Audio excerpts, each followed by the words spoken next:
Land Rover με μεμ σε εγκέφαλο μπλοκαρισμένο, δεν πατάει μίζα, δεν παίρνει μπροστά. Έχει πρόβλημα από την κλειδαριά του. Έχει 3 μπουτόν κλειδαριά. 1, 2, 3. Αυτό το μπουτόν είναι για να κλειδώνει τις μπλαφονιέρες και τις πόρτες. Αυτό το μπουτόν είναι για να κλειδώνει όλο το κεντρικό κλείδωμα. Και αυτό το μπουτόν είναι για να ξεκλειδώνει το κεντρικό κλείδωμα. Για να περάσουμε τον κωδικό, ο οποίος ο κωδικός του Immobilize είναι 1663, ξεκινάμε. Κλείνουμε την πόρτα του αυτοκινήτου, πατάμε μία φορά το ξεκλείδωμα, 4 κλείδωμα, 1, 2, 3, 4. Καθ' όλη τη διάρκεια έχουμε πατημένο το μπουτόν όμως της επαφής για τις πόρτες, έτσι, γιατί υποτίθεται η πόρτα είναι κλειστή. Και μετά ταυτόχρονα πατάμε τον κωδικό.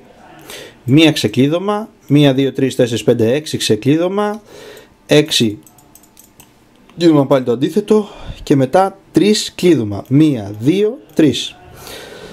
Και μετά για να προγραμματίσουμε το τηλεχειριστήριο ανοίγουμε την πόρτα μας και πατάμε ταυτόχρονα μία φορά το κλείδωμα μαζί με το τηλεκοντρόλ, μία φορά το ξεκλείδωμα μαζί με το τηλεκοντρόλ.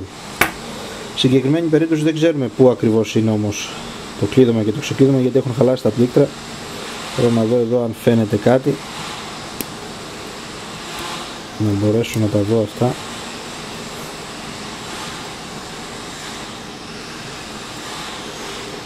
Είναι φθαρμένα και τα δύο. Θα το δούμε μάλλον από το αυτοκίνητο, να ξέρω ποιο μπουτόν από τα δύο είναι το κλείδωμα και ποιο το ξεκλείδωμα.